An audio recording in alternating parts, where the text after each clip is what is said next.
देखिए, पिछले 24 घंटों में राजस्थान के अधिकतर भागों में हीट वेव और सीवियर हीट वेव दर्ज की गई है।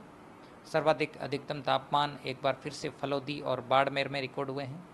सबसे ज़्यादा बाड़मेर में देखें तो 49.3, इसके अलावा फलौदी में भी 49.4 डिग्री मैक्सिमम टेम्परेचर रिकॉर्ड हुआ है। सीवियर हीट वेव का दौर अब राजस्थान में अगले 1-2 दिन और ही जारी रहेगा, यानी कि अभी यदि देखेंगे तो अगले 24 घंटों के दौरान दक्षिणी राजस्थान के कुछ भागों में अधिकतम तापमान में 1 से 2 डिग्री सेल्सियस की हल्की गिरावट होना आज से ही शुरू होगी।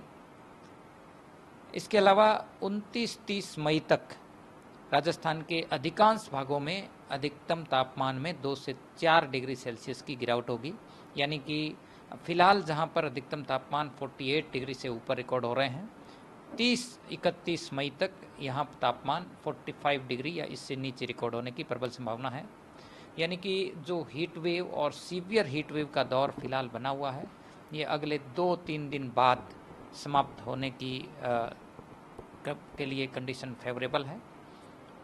इसके अलावा 31 मई से एक नया पश्चिमी विक्षोभ सक्रिय होगा और राजस्थान के उत्तरी भागों में, खासकर शेखावाटी क्षेत्र और आसपास के जो नॉर्दर्न पार्ट्स हैं, यहाँ पे दोपहर बाद थंडरस्टॉर्म एक्टिविटी, डस्ट स्टॉर्म, तेज हवाएं और कहीं कहीं हल्के दर्जे की बारिश होने की संभावना है।